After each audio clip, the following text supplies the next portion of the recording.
What's up, beautiful? Welcome to my channel. If you're new here, my name's Kat. This is my channel. I had VSG surgery on September 1st, 2020, and today is the first episode in a series on my channel I'm calling a VSG Guide To, and then we're going to do different editions. So today's edition is restaurants and a guide to eating out, but if you want to see more videos like this or you have suggestions on what you'd like to see in this series, leave it in the comments below. Be sure to give it a thumbs up and subscribe so you don't miss any of those upcoming VSG videos. I do also do fashion and lifestyle and beauty content here on this channel, but since the last year has been such a dramatic and wonderful change for me, I want to share all my tips and tricks with you.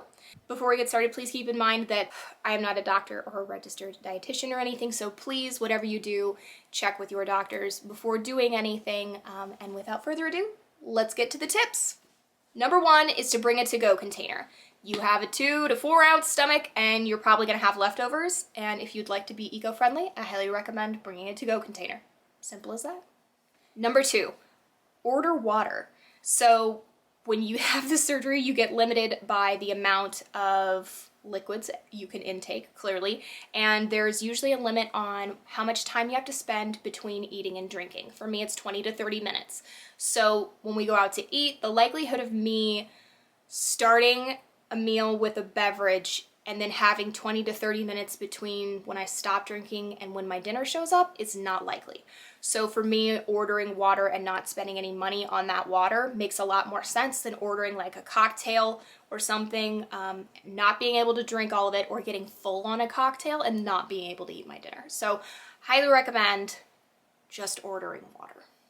Number three, if you are in a situation where your meal comes with a salad or you want to get an appetizer, I would highly recommend putting that in your to-go box or asking your server if they can box it for you if you'd like to eat it later so you can eat your dinner while you're sitting at the restaurant.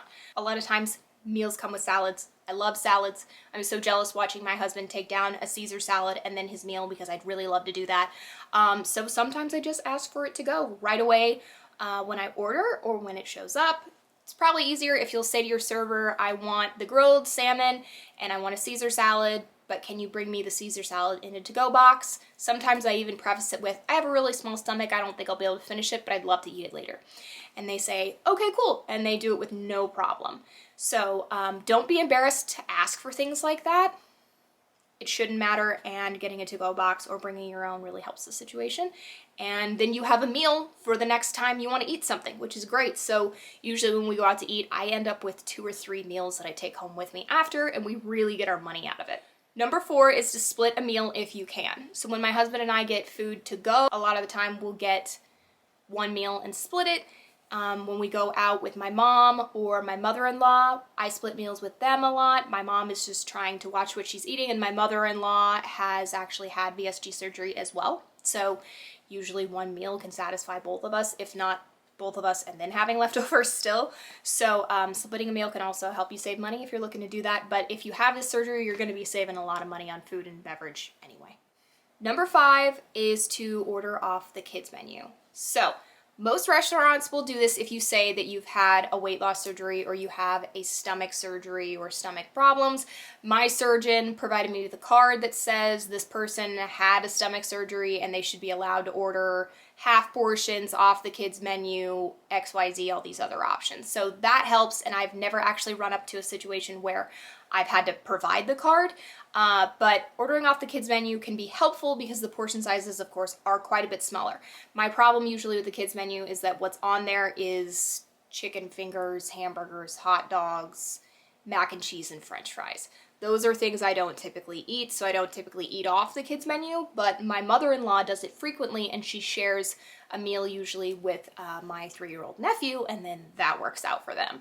So I know people do that, and I do want to recommend it to you if it's something you would be interested, just so you know all the facts. Number 6, another way to get a smaller portion is to ask if you could possibly have the lunch portion.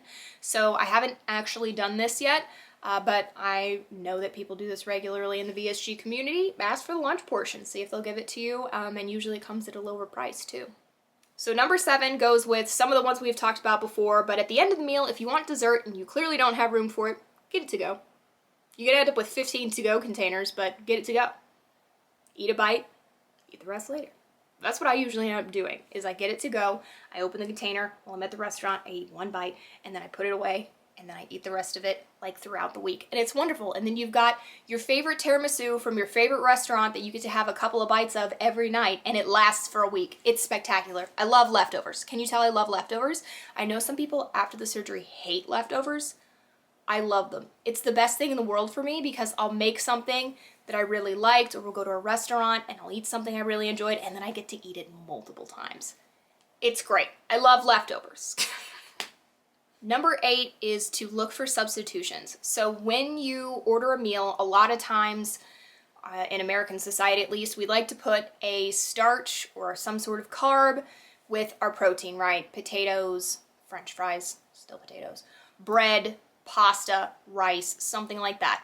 Ask if you can replace it with something else. The likelihood that you're going to be able to even get to that side dish is probably slim to none, but I like to have something I know I can eat, or something that's going to make me not feel like garbage on the side of my plate when we go out to eat. And a lot of those times, those starchy, carb-heavy things sit in my stomach and don't feel great for me. I have a whole video on things I don't eat post VSG if you'd like to see that. But so, of course, I would substitute with whatever in-season vegetable there is. I like to do fruit cups. I typically steer towards less acidic fruits because more acidic ones bother me a little bit.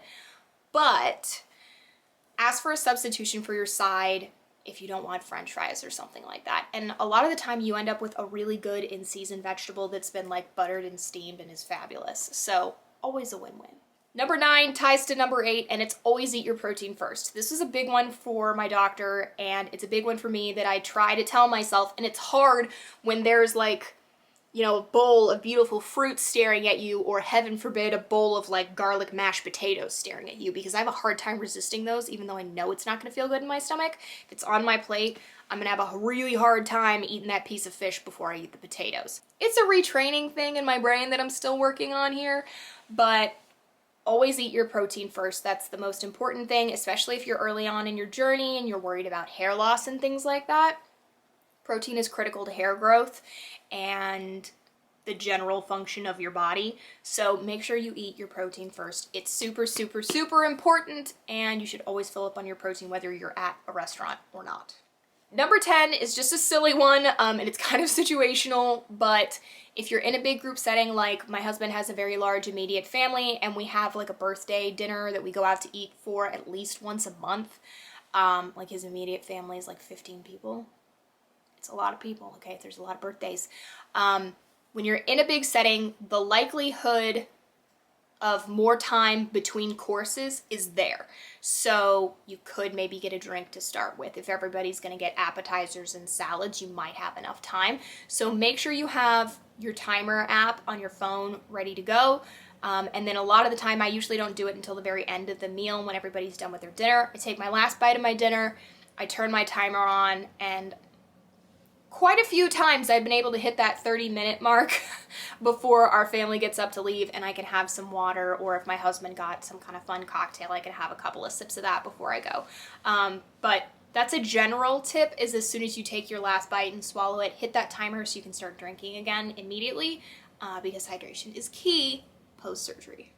All right, you guys, so there's my little guide to eating out post VSG. I hope you enjoyed this video. I hope it was a little bit helpful. Let me know if you do any of these tips, or if you have any of your own tips in the comments below. Leave me a pizza emoji in the comments if you made it this far. Subscribe if you haven't already. Become a member of my warrior crew, and I'll catch you in the next one. Love you, beautiful. Bye.